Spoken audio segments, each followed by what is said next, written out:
Hello everyone, कैसे हैं आप सभी। मैं पूजा स्वागत करती हूँ आप सभी का आपके अपने चैनल द लर्निंग मंत्र में। सो गाइस, आज हम डिस्कस करने वाले हैं Bihar SCRT class 7th geography के पार्ट सेकंड के बारे में। इससे पहले हमने पार्ट फर्स्ट कंप्लीट कर लिया था। आज हम पार्ट सेकंड में 8 to 13 चैप्टर कवर करने वाले हैं। चलिए स्टार्ट करते हैं। स्टार्ट करने से पहले अगर आप इस चैनल पे नए हैं तो प्लीज़ इस चैनल को सब्सक्राइब करना, लाइक एंड शेयर भी करना। चलिए स्टार्ट करते हैं। चैप्टर 8 का नाम है मानव पर्यावरण अंतःक्रिया लद्दाख प्रदेश में जनजीवन। तो इस चैप्टर में लद्दाख के बारे में बात करी गई है कि लद्दाख की जलवायु कैसी है, वहाँ का जनजीवन कैसा है, वहाँ के लोग कैसे हैं, इस बारे में इस चैप्टर में बात करी गई है। इससे पहले लद्दाख के बारे में हमने NCERT में भी पढ़ा था और पहले की क्लासेस में भी हम पढ़ चुके हैं। चलिए देखते हैं। इसमें एडिशनल है, लद्दाख को वहाँ की भाषा में क्या बोला जाता है, खा पा चान। तो ये आप ध्यान रखना, खा पा चान बोलते हैं लद्दाख को, लद्दाख की लोकल लैंग्वेज में, और जिसका मीनिंग है हिम भूमि या बर्फ़ वाली जगह। ठीक है, सो आप इसे नोट कर लेना। ठीक, ये लद्दाख की लोकेशन दिखाई गई है। यहाँ पे जम्मू है, यहाँ कश्मीर है, ये लद्दाख वाला एरिया है। लद्दाख का प्रमुख शहर है लेह। ठीक है, ये ऊंचाई पर स्थित है। भारत के मैप में इसकी लोकेशन ये है लद्दाख की। ठीक है, तिब्बत को टच करता है ये। देखिए, जम्मू कश्मीर के उत्तर पूर्वी भाग में, जम्मू कश्मीर का ये उत्तर पूर्वी भाग है ना, उत्तर पूर्वी भाग में शुष्क शीत उच्च भूमि है। ये लद्दाख एक उच्च भूमि क्षेत्र में है जो तिब्बत के पठार का ही एक हिस्सा है। इस क्षेत्र की ऊंचाई 3600 मीटर है। ठीक है, 3600 मीटर है, जिसे मैं सर्कल कर ली, उसे ध्यान रखना थोड़ा सा, है ना। स्टार बनाते रहना या उसे पॉइंट वाइज आप नोट कर सकते हैं। ठीक, इस सामान्य ऊंचाई 3600 मीटर है और ऊंचाई के कारण, अधिक ऊंचाई के कारण जलवायु शीतल और हिमालय पहाड़ की वृष्टि छाया में पड़ने के कारण शुष्क है। यह साल भर खूब ठंड पड़ती है। दिसंबर जनवरी के महीने में पानी बर्फ़ हो जाता है। मई जून के महीने में गर्म कपड़ों की ज़रूरत पड़ती है। ठीक, ये हो गया। बरसात के महीने में क्या होता है, पानी की बूंदों की तरह। ये थोड़ी सी कन्वर्सेशन हो गई है। ठीक है, देखिए अब यहाँ पे ये देखना, यहाँ पे वृक्ष कौन से मिलते हैं, सफ़ेदा और वेद वृक्ष मिलते हैं। घास और छोटी छोटी पहाड़ियाँ होती है। सेब, खुबानी, अखरोट के पेड़ मिलते हैं। सूखे मेवे और ईंधन और मकान बनाने के लिए लकड़ियाँ मिल जाती हैं। हरियाली देखने को नहीं मिलती है यहाँ। ठीक है, यहाँ की ट्रांस घाटी में अच्छी किस्म का जीरा मिलता है। कहाँ पे मिलता है, ट्रांस घाटी में अच्छी किस्म का जीरा मिलता है, जो जई, गेहूँ, आलू भी पैदा होते हैं। ठीक, एक सेकेंड।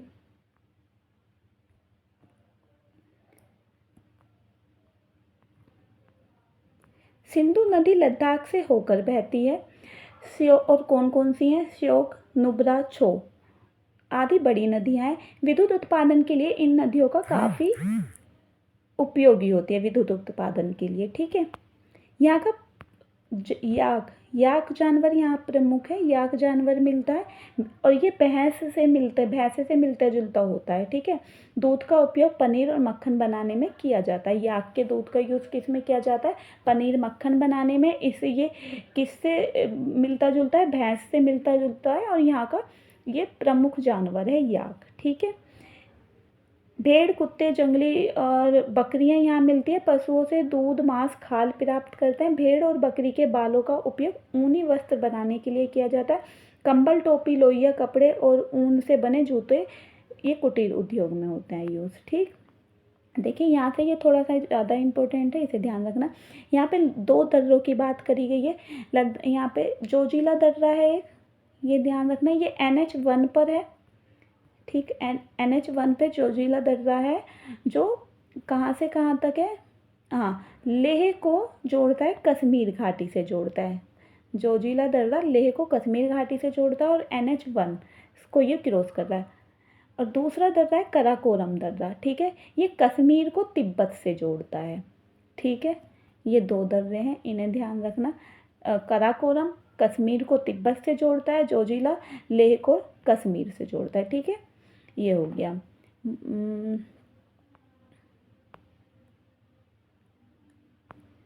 आगे चलते हैं। यहाँ पे यही इम्पोर्टेंट था।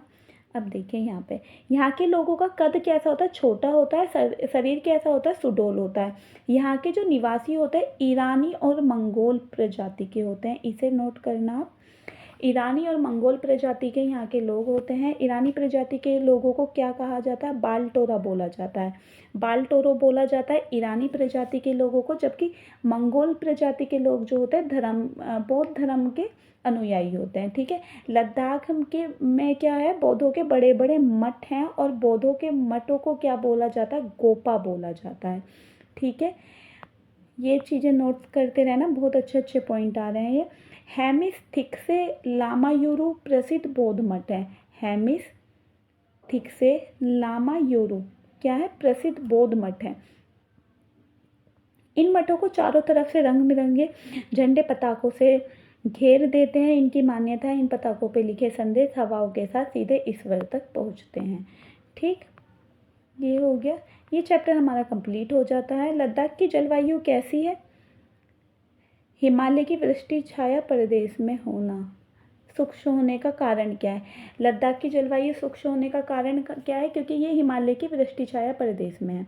लद्दाख में पाया जाने वाला प्रमुख जानवर कौन था, याक था। और ये किससे मिलता जुलता है, ये भैंसे से मिलता जुलता है। कश्मीर से लद्दाख होते हुए तिब्बत को जोड़ता है, कौन सा था, कश्मीर से लद्दाख, ये था कराकोरम दर्रा। और जोजिला कहाँ था, लेह से कश्मीर तक। लद्दाख में बहने वाली नदियाँ सिंधु और श्योक थी, और नुब्रू थी, छो थी, है ना, ये भी सभी थी। ठीक, ये हमारा फर्स्ट चैप्टर हो गया। खा पा चान लद्दाख को बोलते हैं, जिसका अर्थ है हिम प्रदेश। लद्दाख क्षेत्र की ऊंचाई कितनी थी, 3600 मीटर। ठीक है। अच्छी किस्म का जीरा कहाँ मिलता है, ट्रांस घाटी में मिलता है ना, ट्रांस घाटी में मिलता है। कराकोरम दर्रा कश्मीर को तिब्बत से जोड़ता है, और जोजिला दर्रा कहाँ, लेह को कश्मीर घाटी से जोड़ता है। बड़े मठों को क्या कहते हैं, गोप्पा, गोप्पा कहते थे, है ना, गोप्पा। ठीक, ये हो गया हमारा फर्स्ट चैप्टर कंप्लीट। यहाँ पे फसल कौन कौन सी थी, और एडिशनल जौ, जई, गेहूँ और आलू।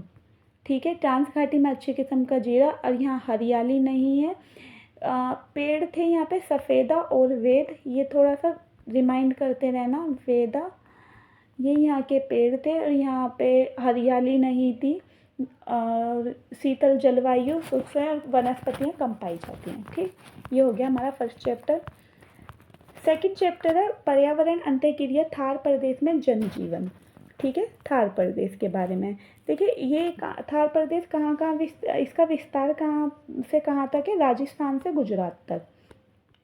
ठीक है, इसका विस्तृत क्षेत्र जो है, ठीक है, विस्तार कहाँ पर है, ये एक रेतीला क्षेत्र है। और इसकी यहाँ पे औसत वर्षा जो होती है वो होती है 25 सेंटीमीटर। ठीक, 25 सेंटीमीटर यहाँ पे औसत वर्षा होती है। देखिए, ये पूरा क्षेत्र रेतीला है, और यहाँ पे बीच में अरावली की पहाड़ियाँ और जगह जगह बालू के टीले हैं। पूरा क्षेत्र शुष्क और अत्यधिक गर्म है। दिन के समय में आंधियाँ चलती हैं, बालू के कण उड़ते हैं, लेकिन रात में तापमान में कमी आती है।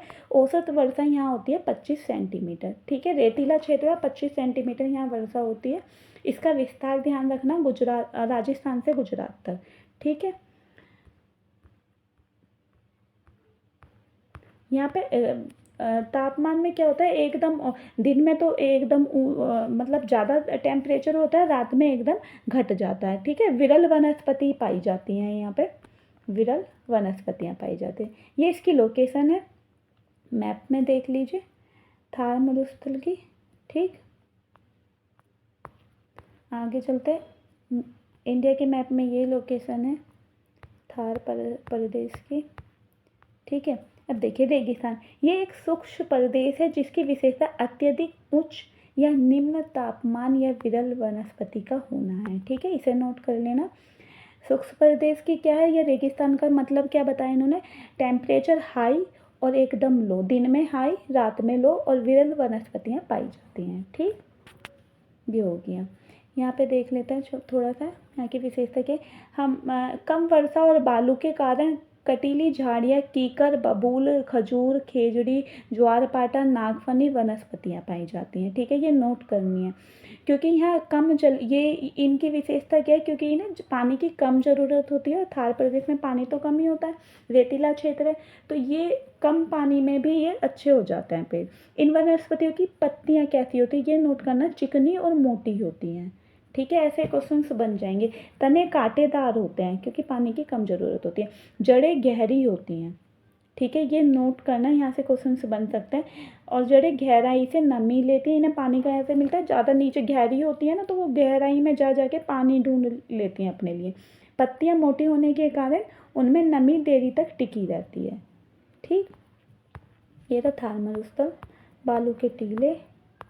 अब देखिए, इन क्षेत्रों में पहाड़ों से वर्षा इन क्षेत्रों में पहाड़ों से वर्षा का जो जल नीचे आता है उससे कृत्रिम झील बना के जल भंडारण करते हैं। यहाँ पे जो पानी होता है ना बारिश का, उसे बचाकर उससे झील बना लेता है, फिर उस पानी का यूज़ बाद में कर लिया जाता है। ठीक है, देखिए यहाँ से देख लेते हैं। यहाँ धरती बालू युक्त मिट्टी पाई जाती है। स्थानीय भाषा में बालू युक्त मिट्टी को क्या बोलते हैं, रेतीली मिट्टी कहा जाता है। बालू के टिब्बे यहाँ खूब मिलते हैं। यहाँ के लोग बाजरा, जौ, जई, मोटे अनाज की खेती होती है। ठीक है, मोटे अनाज में ध्यान रख लेना क्या होता है, बाजरा, जौ, जई। ठीक है, मक्का। जहाँ सिंचाई की सुविधा है वहाँ पे गेहूँ, दलहन और मक्के और सब्जियों की भी खेती हो जाती है जहाँ सिंचाई की सुविधा है। बाजरे की रोटी यहाँ का प्रमुख भोजन है। बाजरे की रोटी क्या है, प्रमुख भोजन है। और ऊँट यहाँ यातायात और परिवहन का मुख्य साधन होता है। ठीक है, भेड़ पालते हैं या कटीली झाड़ियों से ऊँटों, भेड़ों और बकरियों के लिए भोजन जुटा लेते हैं। बदले में दूध, मांस, चमड़ा देते हैं ये पशु इन्हें।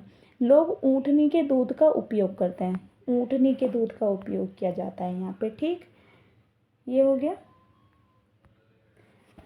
राजस्थान के पर्यटन विभाग जैसलमेर में राजस्थानी सफारी का आयोजन करते हैं और थार के आंतरिक भाग में रात्रि विश्राम और राजस्थान की लोक संस्कृति, खाद्य पदार्थों से अवगत कराया जाता है। मतलब संस्कृति के बारे में पता चलता है यहाँ से, इन चीज़ों से।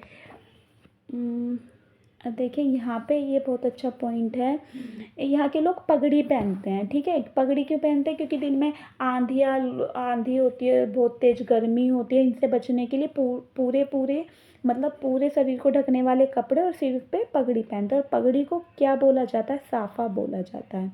ठीक है, ये ध्यान रखना। पूरे बदन को कपड़े से ढकने से दिन और रात में लू और उच्च तापमान से बचा रहता है और रात में अत्यधिक सर्दी से बचा जाता है। यहाँ पे ये ध्यान रखना, पगड़ी को क्या बोला जाता है, साफा बोला जाता है। ठीक, ये यहाँ पे ये इम्पोर्टेंट है।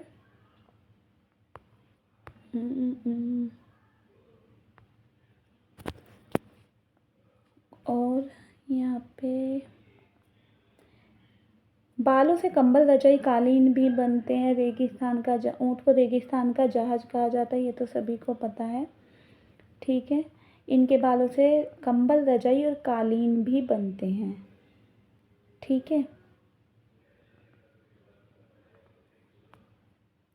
ऊँट के दांतों की वस्तु की नक्काशी और कपड़ों की रंगाई और छापाई इसका मुख्य व्यवसाय होता है। चलिए आगे चलते हैं। देखिए थार रेगिस्तान के क्षेत्र में बसे मुख्य नगर कौन कौन से हैं, बीकानेर, जैसलमेर, बाड़मेर, जोधपुर। चारों नगरों को आप नोट कर लेना। बीकानेर, जैसलमेर, बाड़मेर, जोधपुर, ये थार रेगिस्तान में बसे क्षेत्र हैं। ठीक है, पानी की कमी को दूर करने के लिए सतलज नदी पर कौन सा बांध है, इंदिरा गांधी नहर है, जिसे राजस्थान नहर भी कहा जाता है। ठीक है, सतलज नदी पर बांध बना के इंदिरा गांधी नहर, जिसे राजस्थान नहर कहा जाता है।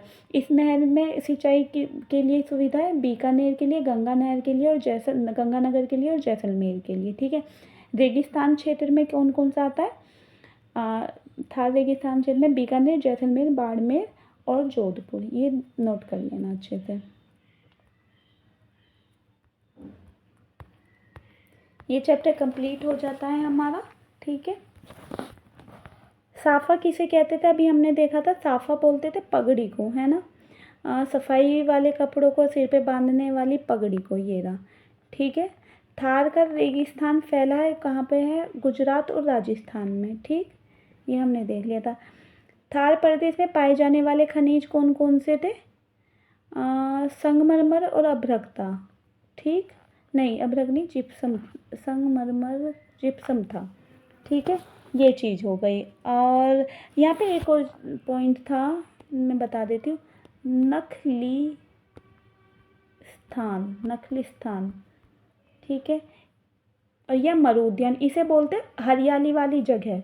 ठीक है, इसे क्या बोला जाता है? हरियाली वाली जगह। ये रहा, इसका अर्थ है रेगिस्तान में हरियाली या जल वाला क्षेत्र को बोला जाता है ये। ठीक है, और भोजन, मुख्य भोजन में यहाँ पे बाजरा की रोटी है, पगड़ी को साफा कहते हैं। कुएं जो होते हैं ना, उसे बावड़ी, पानी की ज़रूरत कहाँ से पूरी होती है? कुओं से, या बावड़ी भी बोल देते हैं यहाँ पर, है ना, राजस्थान में पता है। और इसे एक और वर्ड बोला जाता है जो इस बुक में, चापाकल।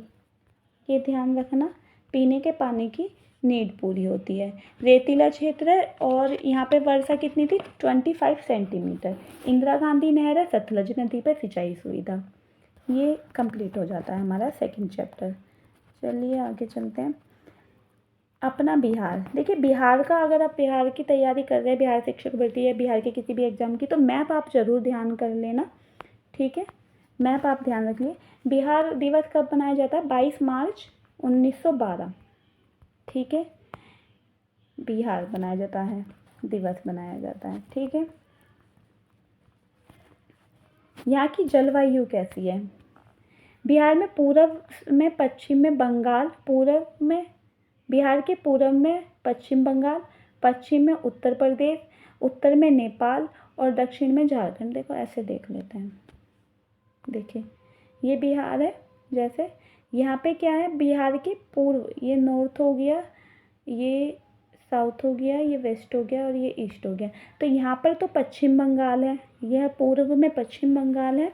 ठीक है, और पूर्व में पश्चिम बंगाल है, पश्चिम में यहाँ पे यूपी है, यहाँ नेपाल है और यहाँ झारखंड है। ठीक है, ये हो गया आपका इसकी दिशा। यहाँ कुछ इम्पोर्टेंट नहीं है इतना। हल चलाता किसान,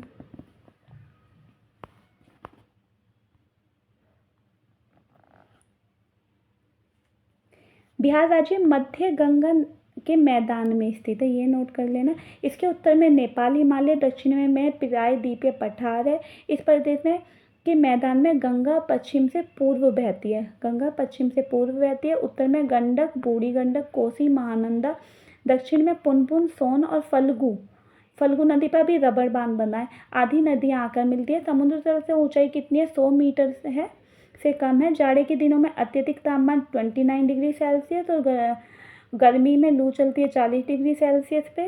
न्यूनतम लोएस्ट टेम्परेचर होता है 8 डिग्री सेल्सियस। ये है, ठीक है, इतना ज़्यादा इम्पोर्टेंट नहीं है यहाँ पे कुछ भी। यहाँ पे मैंगो सावर, आम के फल तेज़ी से बढ़ने लगते हैं जब यहाँ पे हल्की फुहारें पड़ जाती हैं अप्रैल मई में, तो ये आम की खेती के लिए अच्छा होता है, जिसे मैंगो सावर कहते हैं। ठीक, जन घनत्व से पता कीजिए कि जिले की जनसंख्या घनत्व क्षेत्रफल आबादी का पता चलता है। देखिए मैं थोड़ा सा इम्पोर्टेंट यहाँ पे बता देती हूँ आपको। यहाँ की यहाँ इसका दिवस क्या होता है? 22 मार्च 1912।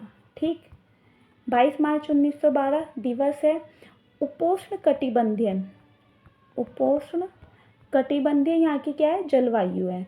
ठीक है, 75% भाग पर, 75% भाग पर क्या होती है? कृषि होती है। यहाँ पर एग्रीकल्चर में लगे हुए हैं लोग। ठीक, 12% भूमि क्या है? बंजर है। 12% भूमि है बंजर। ठीक है, और इसके उत्तर बिहार में, मतलब नॉर्थ बिहार में क्या है? किस चीज़ के लिए फेमस है? तंबाकू की खेती के लिए, केले, लीची, पान की खेती। ठीक है, पान की खेती इन चीज़ों के लिए है। ठीक है, अब भागलपुर, देखिए भागलपुर में क्या है? सिल्क। भागलपुर में सिल्क के लिए फेमस है, ये लिखना। और जूट, पूर्णिया, जूट फेमस है पूर्णिया। सूती वस्त्र गया में है, सूती वस्त्र गया में, और बटन लगाना पूर्वी चंपारण में क्या है, बटन लगाने का कुटीर उद्योग किया जाता है। ठीक है, बटन का, ये इम्पोर्टेंट है, इसे लिख लेना। ठीक, और उत्तर बिहार में तंबाकू बहुत पूछा जा रहा है। ठीक है, सिगरेट का कारखाना है ये, देखिए ये 12% बंजर भूमि है, 75% पे लोग कहाँ लगे हुए हैं, कृषि में लगे हुए हैं। ठीक है, मानसून यहाँ पे कृषि मानसून पर आधारित है। ठीक है, और धान यहाँ की मुख्य फसल है, ये हमने 6th क्लास में भी पढ़ा था। और अन्य फसलों में गेहूँ, मकई, दलहन, तिलहन, गन्ना, जूट आदि। ठीक, ये देखिए मैंने आपको ये बता दिया। भागलपुर में सिल्क, पूर्णिया में जूट, गया में सूती वस्त्र, पूर्वी चंपारण में बटन बनाने का कुटीर उद्योग किया जाता है। ठीक है, मुंगेर में सिगरेट का कारखाना है, बरौनी में तेल शोधक कारखाना है। ठीक है, और खाद का भी। ठीक है, बरौनी में। ठीक, मुजफ्फरपुर और मोकामा में क्या है, रेलवे वैगन प्लांट है। जमालपुर में रेलवे कार्यशाला है। ठीक, ये चीज़ें आप नोट कर लेना पॉइंट। दक्षिण बिहार के कुछ जिलों में, दक्षिण बिहार का ये ध्यान रखना, वैसे खनिज नहीं होते यहाँ पे, खनिज संपदा में बिहार एक निर्धन देश माना जाता है, लेकिन दक्षिण बिहार में टीन और अभ्रक की खानें हैं। ठीक, ये नोट कर लेना। बिहार दिवस मैं बता चुकी हूँ, 22 मार्च 1912 को स्थापना हुई थी, इसी दिन से इसको बिहार दिवस मनाया जाता है। और चापाकल, देख कुएं, चापाकल और बावड़ी यहाँ से सिंचाई के लिए ये मुख्य साधन है।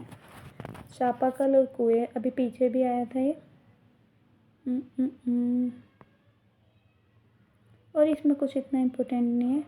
उत्तर बिहार में नार्वे आज भी यातायात के मुख्य नाव, उत्तर बिहार में यातायात के साधन के रूप में नावों का यूज़ किया जाता है। ठीक,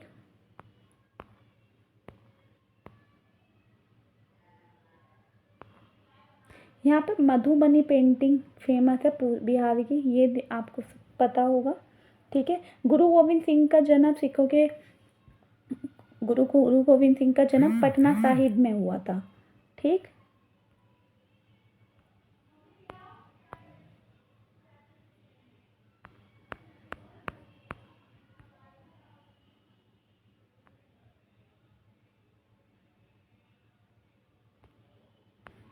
हम कहाँ थे, देखिए ये हो गया। बिहार के पूर्व में क्या है, पश्चिम बंगाल है। मधुबनी पेंटिंग कहाँ फेमस है, मिथिला क्षेत्र में आई थी, देखना पड़ेगा ये। जमालपुर में स्थित कौन सा कारखाना था, सिगरेट का कारखाना था, है ना। दो कारखाने की बात करी थी हमने यहाँ पर। जमालपुर में नहीं था, जमालपुर में रेलवे कारखाना था। ठीक है, मुंगेर में सिगरेट का था, मुंगेर में तो है सिगरेट का कारखाना, जमालपुर में कौन सा है, ये रेलवे कारखाना। ठीक है, और खाद कारखाना था बरौनी में। ये हमारा हो गया था। अप्रैल मई में जब वो होती है बारिश, उसमें मैंगो सावर होता है। ये बिहार का मैप है। चलिए, तटीय प्रदेश, केरल के बारे में है इसमें, इस चैप्टर में हम केरल के बारे में पढ़ेंगे। केरल को क्या बोला जाता है, केरल को बोलते हैं God's own country, God's own country बोलते हैं। ठीक है, ये ध्यान रखना। देखिए, ये वल्लू सुंदरम आए हैं बिहार के एक स्कूल में बच्चों को बताने के लिए कि केरल कैसा है, केरल के लोग कैसे, केरल की जलवायु कैसी है, मतलब केरल प्रदेश के बारे में बताने के लिए आए हैं। केरल की लोकेशन ये है, ये केरल है, ये तमिलनाडु है, ये एक तटीय क्षेत्र है। मैप में इसकी लोकेशन ये है। ठीक, केरल में चिकित्सा पद्धति आयुर्वेद मसाज पर आधारित है, ये नोट कर लेना। ठीक है, यहाँ पे साइलेंट वैली है जो बहुत क्वेश्चन पूछा जाता है। ठीक है, केरल एक पश्चिमी तट पर स्थित लंबी संक्रीय पट्टी के रूप में फैली हुई है, अभी हमने मैप में देखा। इसके पूर्व दिशा में पश्चिमी घाट में नीलगिरी और अन्नामलाई की पहाड़ियाँ हैं। इसकी पश्चिमी दिशा में अरब सागर है। ये एक संक्रीय तटीय मैदान है। अत्यधिक चौड़ाई इसकी 100 किलोमीटर है। ठीक है, अधिकांश मैदानी क्षेत्रों में नदियाँ द्वारा बहाकर लाई गई मिट्टियों के जमाव से बना है। इसके 3 भाग हैं। देखिए, केरल को गॉड्स ओन कंट्री बोला जाता है। ठीक है, इसके 3 भाग हैं। कितने भाग हैं? 3 भाग हैं।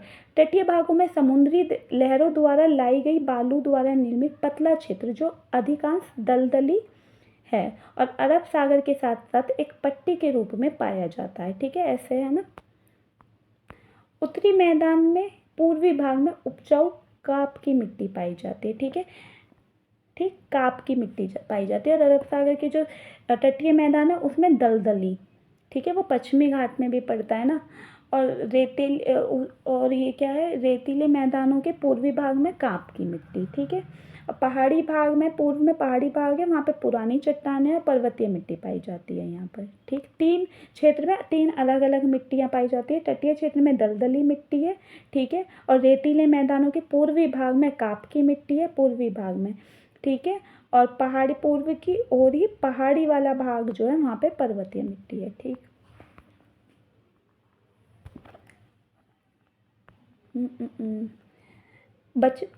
भारत में मानसून की शुरुआत यहीं से होती है। ये बहुत इंपॉर्टेंट क्वेश्चन है, यहीं से होती है मानसून की शुरुआत। ये प्रदेश समुद्र तट पे से सटे होने के कारण अत्यधिक नम है और ग्रीष्म ऋतु में औसत तापमान 32 डिग्री सेल्सियस, शीत ऋतु में 23 सेल्सियस रहता है। वार्षिक ताप अंतर 2 से 5 डिग्री सेल्सियस होता है। ठीक, प्रदेश के 1/4 वन यहाँ पे पाए जाते हैं। ऊंचे तापमान और अधिक वर्षा के कारण सघन सदाबहार वन पाए जाते हैं यहाँ पे। और वन कौन कौन से? सागवान, चंदन, सुपारी, नारियल, रबड़, बांस के वृक्ष मुख्य रूप से। ठीक है, ये जो भी पेड़ है ना, इन्हें नोट करते रहना।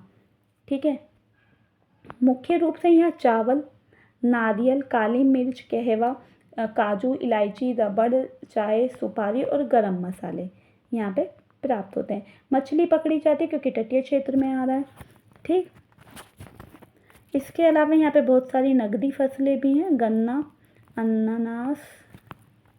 ठीक है, हाथियों के झुंड भी देखे जाते हैं। देखिए यहाँ पे, देखिए यहाँ पे नौका दौड़ का आयोजन होता है। कथकली यहाँ का विश्व प्रसिद्ध नृत्य है। मोहिनी अट्टम यहाँ का प्रसिद्ध नृत्य है। यहाँ पे 2 डांस फॉर्म है, कथकली और मोहिनी अट्टम। और नौका दौड़ होती है। मार्शल आर्ट में कलारी पट्टू मोस्ट इम्पोर्टेंट है, ध्यान रख लेना। मखलम यहाँ का प्रसिद्ध खेल है। ठीक है, सबरीमाला मंदिर, कुछ भी नहीं छोड़ना है यहाँ से, इसे पूरा नोट करना है। ठीक है, और मलयालम यहाँ की लैंग्वेज है। ठीक, यहाँ पे क्या क्या पाया जाता है ये देख लेते हैं। मोनोजाइट, फिर जिरकन, थोरियम, यूरेनियम पाए जाते हैं। पूर्वी भाग में चीनी मिट्टी, चूना और ग्रेफाइट पाई जाती है। ठीक,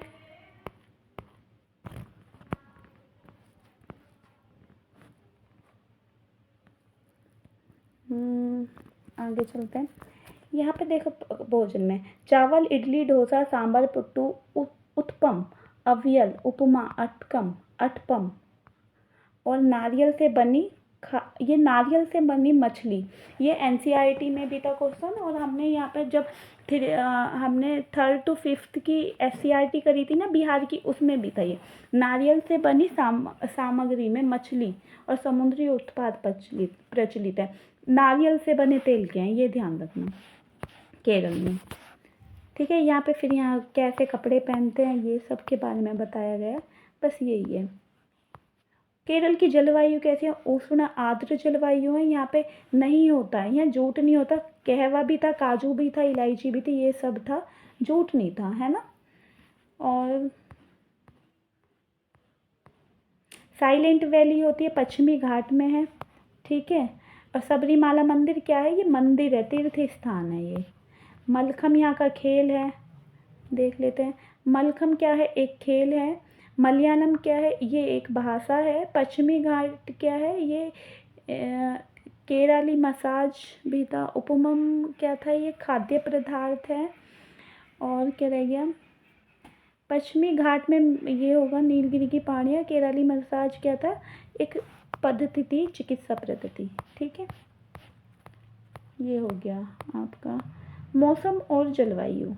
देखिए, मौसम और जलवायु के बारे में इस चैप्टर में इतना ज़्यादा कुछ इम्पोर्टेंट है नहीं।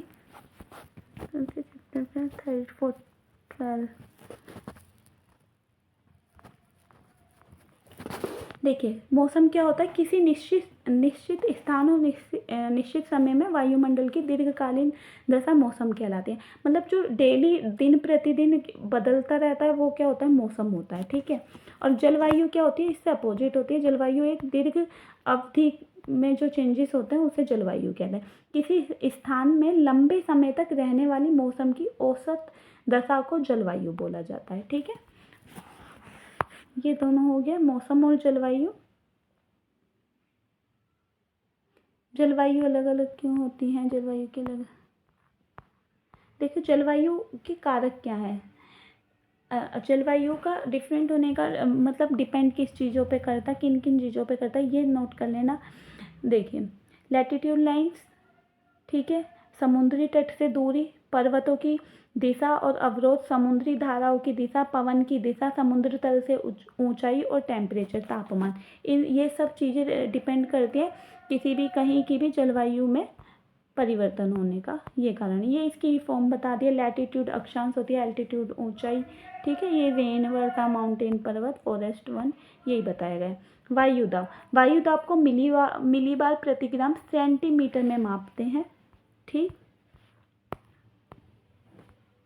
वायु की, देखिए इसमें वायु की ऊर्ध्वाधर गति को वायु धाराएं कहते हैं। वायु, दो चीज़ें पूछी जाएंगी, वायु और पवन। ठीक, इनमें डिफरेंस क्या है ये पूछा जाएगा। वायु क्या होती है और पवन क्या होती है। देखिए पवन जो होता है, पवन का जो फ्लो होगा ना वो हॉरिजेंटल होगा, हॉरिजेंटल होगा, और वायु का जो होगा वो वर्टिकल फ्लो होता है। ये ध्यान रखना, वायु जो वर्टिकली फ्लो करे और लंबवत मतलब, और पवन जो हॉरिजेंटल फ्लो करे मतलब क्षैतिज। ठीक है, बता देते हैं एक बार और, पवन जो हॉरिजेंटल करेंगी, ठीक है, ऐसे, और वायु जो वर्टिकली लंबवत रूप से फ्लो करती हैं, इन्हें कहते हैं वायु। इसे यही डिफरेंस है, ये पता होना चाहिए बस। ठीक है, पवनें डिपेंड किस पर करती हैं, पवने का मतलब, पवने ताप में जो अंतर होता है ना, ताप में अंतर होने पर ही पवन उत्पन्न होती है।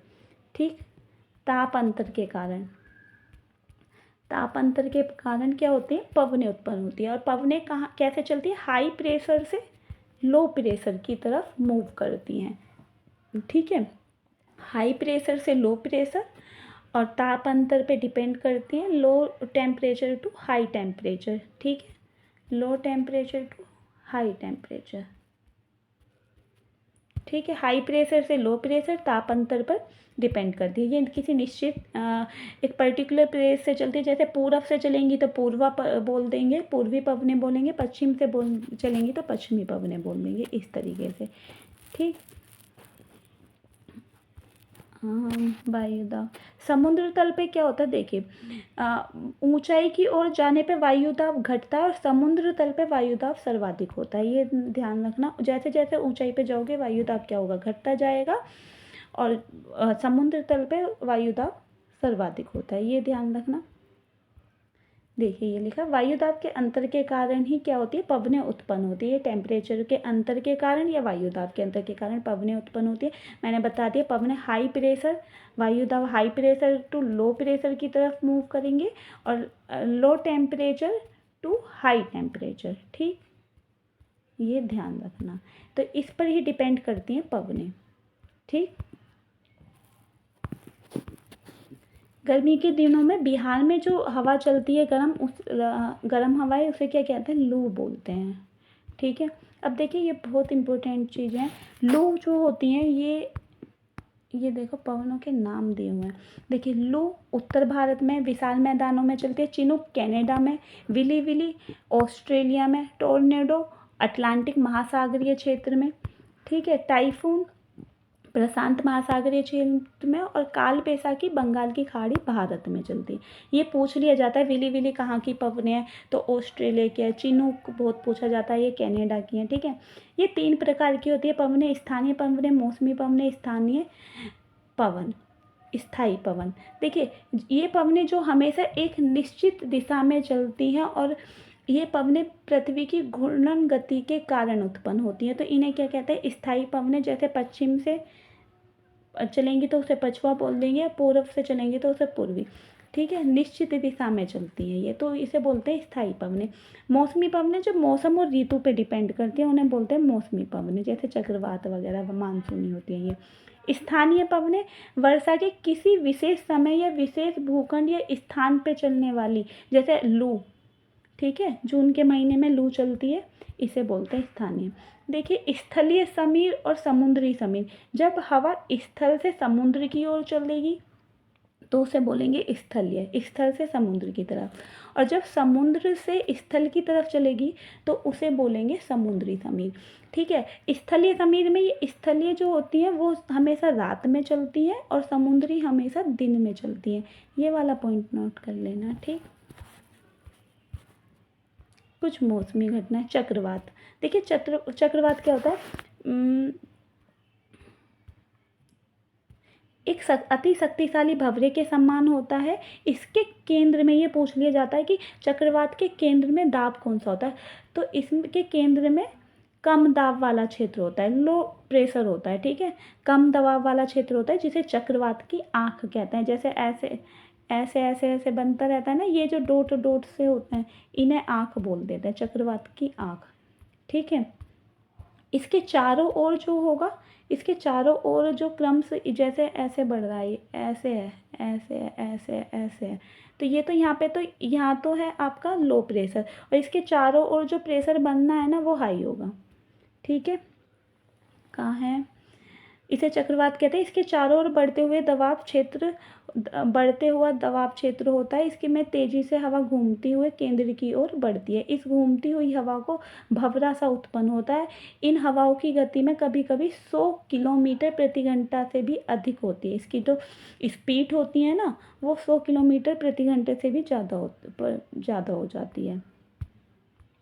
ठीक, चक्रवातों को विभिन्न नामों से जाना जाता है जो हमने देख लिया, काल बैसाखी, लेला, हरिकेन, कैटरीना, रीटा, टाइफून। ठीक है, 2010 में काल बैसाखी और लेला नाम के 2 चक्रवात आए थे 2010 में। ठीक है, काल बैसाखी और लेला नाम के। प्रति चक्रवात क्या होता है? ये इससे अपोजिट होता है। देखिए एक चीज़ और देख लिए, उत्तरी गोलार्ध में चक्रवात जो होता है, उत्तरी गोलार्ध में तो होगा घड़ी की सुई की विपरीत दिशा में, एंटी क्लॉकवाइज, और दक्षिणी गोलार्ध में क्या होगा? क्लॉकवाइज होगा। ठीक है, ये ध्यान रखना। चक्रवात में उत्तरी गोलार्ध में क्या होता है? एंटी क्लॉकवाइज फ्लो होगा, और दक्षिणी गोलार्ध में क्या होगा? घड़ी की सुई की दिशा में होगा। ठीक है, और प्रति चक्रवात क्या होता है? इसका अपोजिट होता है। इसमें क्या होता है? इसके केंद्र में उच्च दाब होगा और इसके चारों तरफ जो होगा वो दाब क्या होगा? लो होगा, और हवाएं केंद्र से बाहर की ओर चलती हैं, केंद्र से बाहर की ओर चलती है, जिसे प्रति चक्रवात कहते हैं। इसके उत्तरी गोलार्ध में घड़ी की सुई की दिशा में और दक्षिणी गोलार्ध में एंटी क्लॉकवाइज होगा। ठीक है, संघन हमें पता ही है, जलवाष्प का लिक्विड में बदलना। ठीक है, जल में बदलना। वर्षा को किससे नापते हैं? रेन गेज से नापते हैं, ये पूछा जाएगा। अत्यधिक तेज गति से चलेंगी, क्या होगा? पर्वतीय वर्षाएं। देखिए चक्रवाती वर्षा,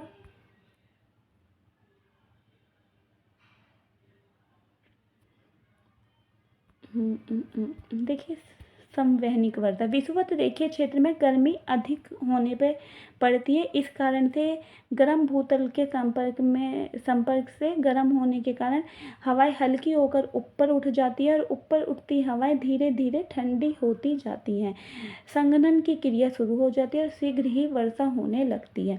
ये वर्षा दोपहर बाद विषुवतीय रेखीय क्षेत्र में होती है। ये ध्यान रखना, ये विषुवतीय क्षेत्र में होती है, इक्वेटर एरिया में होती है। ठीक है, पर्वतीय वर्षा, पहाड़ों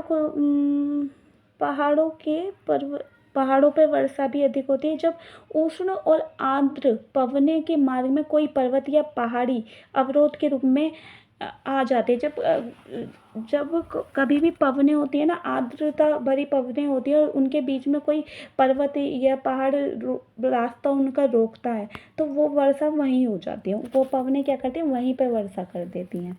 ठीक है, उसे पर्वतीय वर्षा कहते हैं। चक्रवाती वर्षा क्या होती है? निम्न दाब के क्षेत्र भरने के लिए विभिन्न दशाओं में अनेक पवनें आती हैं। खाली जगह को भरने के लिए इनमें होड़ सी हो जाती है। इस कारण से ये पवनें ऊपर उठने को मजबूर हो जाती है और उठने के कारण इनका टेम्परेचर कम हो जाता है, जिससे इसमें मौजूदा आर्द्रता संघनित होकर वर्षा के रूप में पृथ्वी पर बरसती है। उष्णकटिबंधीय होते हैं यहाँ पे। ठीक है, ये चैप्टर आपका कंप्लीट हो गया। वर्षा एक ही दिशा में बहने वाली, एक ही दिशा में जो बहती है वो स्थायी पवनें होती हैं, जो हमने देखा था पूर्वी या पश्चिमी। जल वाष्प जलरूप वृक्ष संघनन, ये क्या थी, ये स्थान, ये क्या थी, कटरीना, ये चक्रवात थे। ठीक है, लू एक स्थानीय पवन है। चलिए देख लें। मौसमी संबंधी उपकरण, तापमान मापने के लिए डिग्री सेल्सियस का यूज़ किया जाता है। देखिए 3 पैमाने हैं, इसका मैं बता देती हूँ आपको। 3 पैमाने होते हैं। एक तो सेल्सियस होता है, ये होता है 0 डिग्री सेल्सियस से 100 डिग्री सेल्सियस। ये इसका फ्रीजिंग पॉइंट है, ये बॉइलिंग पॉइंट है। ठीक है, ये सेल्सियस का है। फिर आएगा फ़ारेनहाइट। फ़ारेनहाइट में होगा 32 से डिग्री फ़ारेनहाइट से आपका होता है 212 फ़ारेनहाइट। ठीक है, ये हो गया फ़ारेनहाइट। और फिर आपका होता है केल्विन। केल्विन में क्या होगा आपका 273 से 373। ठीक है, ये है, ये तीनों पैमाने, इन्हें ध्यान रखना। एक बार और बता देती हूँ मैं। डिग्री सेल्सियस, ये होता है 0 डिग्री से 100 डिग्री, ठीक, सेल्सियस तक। फिर आपका होगा फ़ारेनहाइट। फ़ारेनहाइट में आपका है 32 से, एक सेकेंड यार, फ़ारेनहाइट में आपका 32 से 212। ठीक है, और केल्विन का है 273 से 373। ठीक है, ये तीनों पैमाने होते हैं। ये इनका एक बॉइलिंग पॉइंट है और ये फ्रीजिंग पॉइंट है। 0 डिग्री फ्रीजिंग पॉइंट है और 100 डिग्री सेल्सियस बॉइलिंग पॉइंट है। ठीक है, थर्मामीटर टेम्परेचर मापने में होता है इसका यूज़। ये देखिए, ये दे रखा है, ये बस ये 32 है और ये 212 होगा फ़ारेनहाइट में। ठीक,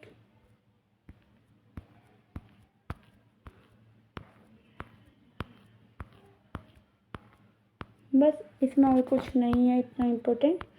देखिए लास्ट क्लास जब हमने ली थी, किसी का डाउट था कि किसी का डाउट था कि अंतर्राष्ट्रीय तिथि रेखा और मानक समय रेखा, तो क्लियर कर देती हूँ। मैंने बोला था उनसे कि मैं लास्ट क्लास में ले लूँगी। ठीक है, ये आपका देखिए, आपने जो बोला कि एक सेकेंड, आपने बोला था कि अंतर्राष्ट्रीय तिथि रेखा, अंतर्राष्ट्रीय मानक समय रेखा जो है, मानक समय रेखा आपने बोला था कि 5.5 घंटे क्या होता है, आगे होता है। ठीक, मैंने जितना भी आपका कमेंट पढ़ा, मुझे जो अंडरस्टैंड हुआ, आप जो है ना 2 कॉन्सेप्ट को मिला रहे हैं। देखिए ये 2 चीज़ होती हैं, एक तो होता है अंतर्राष्ट्रीय मानक समय रेखा, ठीक है, मानक समय, और दूसरा जो मैंने बोला था अंतर्राष्ट्रीय तिथि रेखा। ठीक है, यहाँ पर आएगा नहीं, मैं थोड़ा सा शॉर्ट में लिख रही हूँ, अंतर्राष्ट्रीय तिथि रेखा। तो मैंने ये बोला था कि जैसे ही हम अंतर्राष्ट्रीय मानक समय रेखा में, ये देखिए ये हो गया वेस्ट और ये ईस्ट हो गया। ठीक है, अब अंतर्राष्ट्रीय तिथि रेखा में ये हो गया वेस्ट और ये हो गया ईस्ट। तो अब मैं पहले मानक समय का बता देती हूँ। मानक समय में क्या होता है, जब आप ईस्ट से वेस्ट की तरफ जाते हैं, ठीक है, यहाँ पे आपका टाइम क्या होता है, माइनस। जब आप पूर्व में जाएंगे तो ईस्ट में जाएंगे, आपका टाइम प्लस हो जाता है, और वेस्ट में जाते हैं तो माइनस होता है। और अंतर्राष्ट्रीय तिथि रेखा में इसका अपोजिट होता है। ठीक है, अब इसमें क्या होता है, अंतर्राष्ट्रीय तिथि रेखा में यहाँ माइनस होगा, यहाँ प्लस। ठीक, तो ये चीज़ आप थोड़ा सा देख लेना। चलिए मैं इसे थोड़ा सा बता देती हूँ आपका अंतर्राष्ट्रीय मानक समय। ज़्यादा डिटेल में तो नहीं बता पाऊँगी, लेकिन आपको सबसे पहले मैं ये बताती हूँ, अंतर्राष्ट्रीय मानक समय और अंतर्राष्ट्रीय तिथि रेखा, ये दोनों अलग अलग चीज़ें हैं और इनमें ये दोनों अपोजिट हैं। अंतर्राष्ट्रीय मानक समय, अगर हम अंतर्राष्ट्रीय मानक समय स्टैंडर्ड टाइम की बात कर रही हूँ अभी मैं, ठीक है, तो ये ध्यान रखना, अंतर्राष्ट्रीय मानक समय रेखा की हम बात कर रहे हैं, अभी हम तिथि रेखा की बात नहीं कर रहे हैं, ठीक है। दोनों अपोजिट हैं। जब हम अंतर्राष्ट्रीय मानक समय की बात करते हैं तो हम भारत के उसमें बता देती हूँ मैं। पहले तो आप ये देखिए, जो लैटिट्यूड और लॉन्गिट्यूड लाइंस हैं, ये दोनों लाइंस जो होती हैं ये काल्पनिक होती हैं, ठीक है। पहले के टाइम में हम जो लोग होते थे वो समय देखते थे ऐसे ही सूरज के अकॉर्डिंग, कि अगर हमारी परछाई कम बननी है तो दोपहर हो गई है, और परछाई हमारी ज़्यादा बननी है सुबह के टाइम, क्योंकि प्रकाश फैल जाता है, तो ये सुबह है, सुबह हो रही है, ठीक है। इस तरीके से टाइम का अंदाज़ा लगाया करते थे, लेकिन हर टाइम तो ऐसा अंदाज़ा हमेशा के लिए नहीं लगाया जा सकता था, तो इसलिए अंतर्राष्ट्रीय मानक समय डिसाइड किया कि एक मानक समय होना चाहिए जिससे पता चले कि ये क्या टाइम हो रहा है, ठीक है। तो उसके लिए काल्पनिक लाइंस जो होती हैं, ये लॉन्गिट्यूड और लैटिट्यूड लाइंस की हेल्प ली गई। अब इसमें भारत के अकॉर्डिंग मैं आपको बता देती हूँ इंडिया के मानक समय रेखा। देखिए, ये वेस्ट हो गया, ये ईस्ट हो गया। भारत का जो वेस्ट पॉइंट है वो 68.7 पर है, ठीक है। पूर्वी देशांतर है, पूर्वी देशांतर बोलेंगे इसे, ठीक, क्योंकि भारत की स्थिति क्या है, नॉर्थ ईस्ट में है, ठीक है, ग्लोब में, तो हम यहाँ पे ईस्ट ही बोलेंगे इसे भी। और ये है हमारा 97.25, 25 या 27, ये ईस्ट, ठीक है, ये भी पूर्वी देशांतर, ठीक। ये हो गया। अगर आप इसे देखें 68 और 97, अगर आप इसे, ये जो दूरी है ना, ये अराउंड ऑफ 30 डिग्री का क्या है, 30 डिग्री देशांतर का गैप है। ये जो गैप है ये कितने का है, 30 डिग्री का गैप आएगा, आप इसे देख सकते हैं। इसे माइनस करना 68 को और 97 को, तो 29.5 समथिंग आएगा, ठीक है। आप अराउंड ऑफ में आप हम इसे 30 डिग्री मान सकते हैं, ठीक है। 30 डिग्री हमने इसे मान लिया। आपको पता है 1 डिग्री बराबर कितना होता है, 4 मिनट, राइट। तो 30 डिग्री बराबर कितना होगा, 120 मिनट, और 120 मिनट इक्वल टू होगा 2 घंटे, ठीक है। 2 घंटे के बराबर होगा, इतना आपको समझ में आया।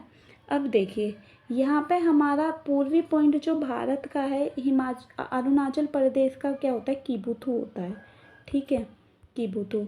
और गुजरात का होता है गौर माता, ठीक है। तो अब देखिए, सूरज कहाँ से निकलता है ये पता है, पूर्व से निकलता है, सूरज की स्थिति यहाँ होती है। अब पृथ्वी हमारी क्या करती है, मूवमेंट करती है, घूमती रहती है।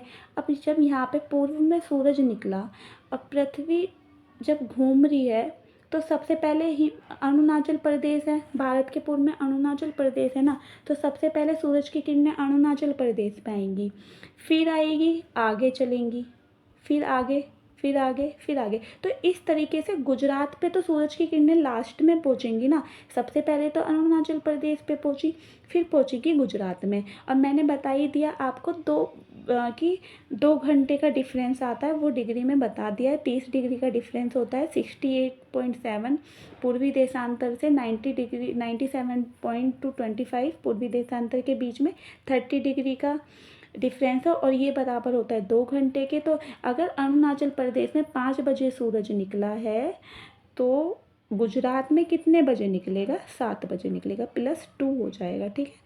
गुजरात में कितने बजे सूरज निकलेगा, तो 7 बजे निकलेगा, है ना। तो ये डिफरेंस 2 घंटे का आ गया। तो यहाँ से क्या हो रहा है, यहाँ पे बाद में निकल रहा है।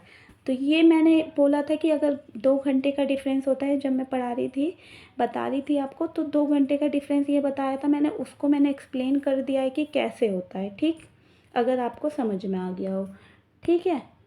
ये चीज़ अगर क्लियर हुई हो तो देख लेना। अब देखिए, फिर ये देखा गया कि एक ही जगह, एक ही देश में दो दो समय का इतना डिफरेंस को अलग करने के लिए क्या करें। तो फिर इसके लिए भी फिर बैठक हुई, तो फिर माना गया कि हम भारत का मानक समय जो है ना, क्या मान लेते हैं, 82.5 डिग्री ईस्ट मान लेते हैं। अब ये 82.5 डिग्री ही क्यों माना गया, क्योंकि आपने देखा कि ये वाला जो एरिया है ये 30 डिग्री का डिफरेंस है ना, और 30 डिग्री का हाफ क्या होगा, 15 होगा। तो ये 15 डिग्री के आसपास ये जो है देशांतर, इधर से ये जाएंगे, ये मिड पॉइंट बैठता है।